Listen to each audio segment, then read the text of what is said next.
அஸ்ஸலாமு அலைக்கும் வரஹ்மத்துல்லாஹி வபரகாத்துஹு. கண்ணியமிக்க சூஃபி டிவி நேயர்களே, பிறருக்கு நல்வை நாடுவதற்கும் உபதேசம் செய்வதாலும் ஏற்படும் நன்மையான பண்பு. அல்லாஹ் தன் அருள்மறையாம் திருமறையில் சொல்கிறான், நான் என் இறைவனுடைய தூதையே உங்களுக்கு எடுத்துக் கூறி உங்களுக்கு நற்போதனையும் செய்கின்றேன். அல் குர்ஆன் சூரா 7 வசனம் 62.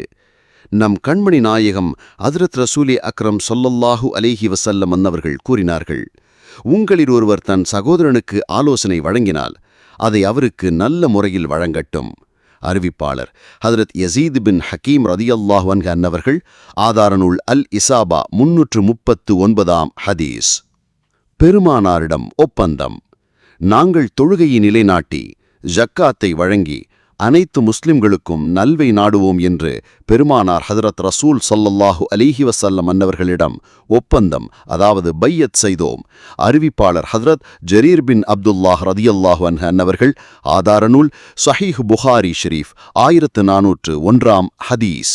நல்லோர்களது நற்சொற்கள்.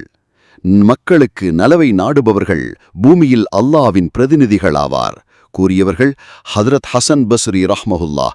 பசாயிர் பாகம் 5 மக்கம் 3504. இத்தகைய பண்பாளருக்கு நண்பர்கள் அதிகரிப்பதோடும் அவருக்கு அருகிலுள்ளவர்கள் பாதுகாப்பை உணர்வார்கள்.